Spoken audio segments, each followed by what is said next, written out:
Monsieur le Président de la Banque européenne d'investissement, Madame la Directrice de ONU Habitat, Monsieur le Directeur général adjoint de l'UNIDO, Mesdames et Messieurs, les chefs de délégation et membres du corps diplomatique, Madame la Directrice générale pour l'Afrique de l'Ouest de la Banque africaine de développement, Mesdames et Messieurs, les représentants des organisations internationales et des partenaires au développement, Monsieur l'ambassadeur du Sénégal à Bruxelles, Mesdames et Messieurs, les maires et les honorables députés, Mesdames et Messieurs, en vos rangs et qualités, bonsoir. Nous voici arrivés au terme d'une journée extrêmement riche qui a été ponctuée de réflexions, d'échanges approfondis, de partage d'expériences et d'orientations pertinentes pour inscrire les villes africaines dans un nouvel élan de développement économique urbain durable. Permettez-moi d'abord d'adresser à tous, au nom du gouvernement du Sénégal, mes sincères remerciements pour avoir bien voulu honorer et rehausser cette journée de l'Afrique grâce à votre participation effective, active et de haute qualité. Je voudrais, à travers M. Werner Hoyer, son président, remercier particulièrement la Banque européenne d'investissement, un partenaire de longue date du Sénégal.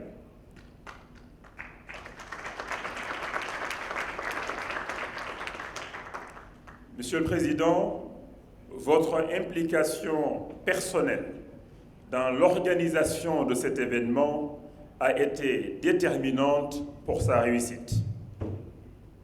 Merci à vous, cher Ambroise, pour votre disponibilité et votre détermination. Ambroise a bravé vent, marée et surtout poussière pour rallier Dakar.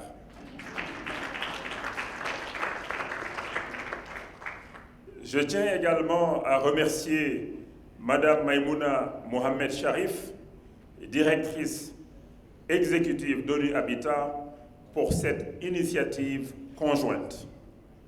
Je voudrais saisir cette opportunité pour remercier tous les professeurs, les experts et chercheurs pour leur apport scientifique et technique.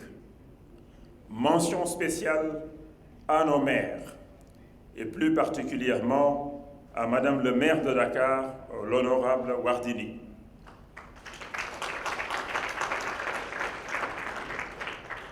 Ils vont, sans nul doute, traduire de façon concrète les conclusions phares de notre rencontre en vue de moderniser, transformer et rendre attractive leur ville.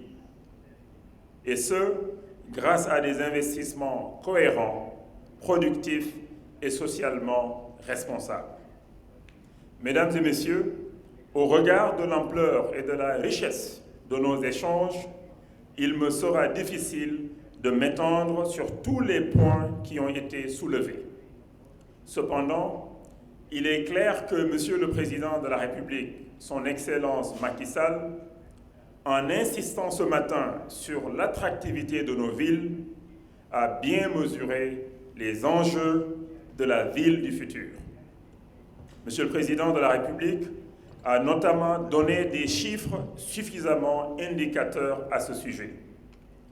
La population africaine atteindra plus de 2 milliards à l'horizon 2050, dont 70% de citadins.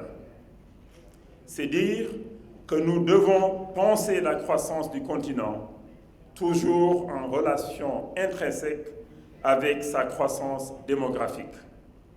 Cela correspond d'ailleurs aux directives énoncées dans l'agenda 2063 de l'Union africaine, ainsi que dans le nouvel agenda urbain des Nations unies. Je voudrais juste insister sur quelques éléments consensuels et fédérateurs ressortant de nos échanges durant nos travaux. Tout d'abord, je dois préciser qu'en matière d'urbanisation durable, il n'existe pas de modèle de ville standard. Pour reprendre les propos de la directrice générale de l'Afrique de l'Ouest pour la BAD, Madame Marie-Laure Akin Oloukbadé, la croissance urbaine a été rapide, spontanée et n'a pas été réglementée. D'où le besoin urgent d'investir dans les infrastructures et le capital humain. Il appartient donc à chaque municipalité d'identifier les meilleures trajectoires pour son propre développement, en intégrant les avantages et inconvénients de son environnement immédiat. Ce faisant, la ville africaine du futur devra remplir au moins les critères suivants. Premièrement, la prise en compte de la planification économique, spatiale, écologique et démographique de l'espace urbain. Deuxièmement, l'amélioration de l'accessibilité des villes, de leur connectivité au marché et de leur attractivité. Troisièmement, le développement rapide des compétences et de capacités productives des citadins ainsi que de leurs aptitudes numériques et technologiques pour faciliter leur intégration dans les chaînes de valeur. Et enfin, la capacité à nouer des partenariats équitables et durables entre les acteurs territoriaux et les entreprises. Mesdames et messieurs, la session sur les financements de projets nous a permis de revenir sur l'urgence des besoins d'investissement en infrastructures en Afrique. La mise en place d'un cadre propice au partage de risques entre le secteur privé et le secteur public pour structurer des financements mixtes, donc le blended finance, et des partenariats équilibrés est aujourd'hui un impératif pour les pays africains. Comme l'a rappelé son Excellence Macky Sall, président de la République, il est primordial pour nos pays de mobiliser des ressources concessionnelles pour continuer à investir dans les infrastructures de base afin d'améliorer la compétitivité de nos économies et le bien-être et les conditions de vie de nos populations.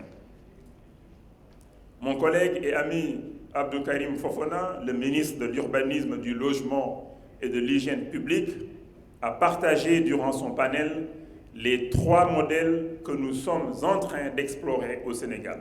Premièrement, le financement de programmes de développement par une politique de l'offre avec le projet de construction de 100 000 logements sociaux au Sénégal.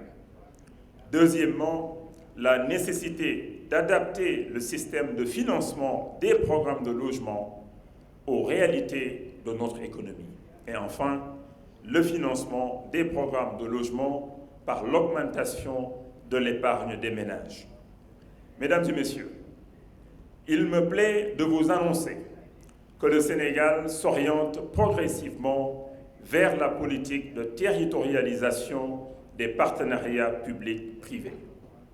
L'objectif est de soutenir des initiatives, projets et programmes d'envergure adaptés aux besoins locaux et essentiels pour le développement de nos municipalités et nos pôles urbains. C'est pourquoi il est fondamental que nos villes se positionnent pour saisir les nombreuses possibilités que leur offre l'économie mondiale. Mesdames et messieurs, voilà de façon résumée ce que je voudrais soumettre à votre appréciation comme élément consensuel de la journée de l'Afrique. En définitive, il ressort de nos pays il ressort que nos pays disposent d'outils appropriés pour mieux choisir la direction à prendre afin de bâtir des villes durables.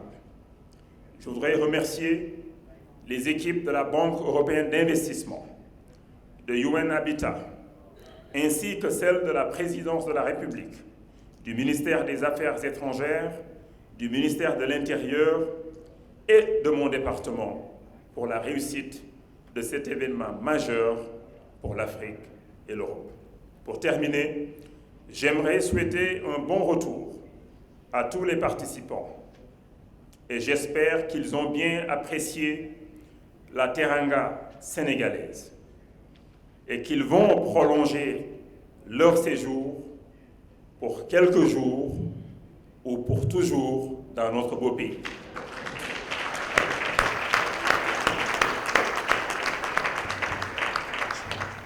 Au nom du président de la République du Sénégal, son Excellence Macky Sall, je déclare presque clos les travaux de Africa Days 2020.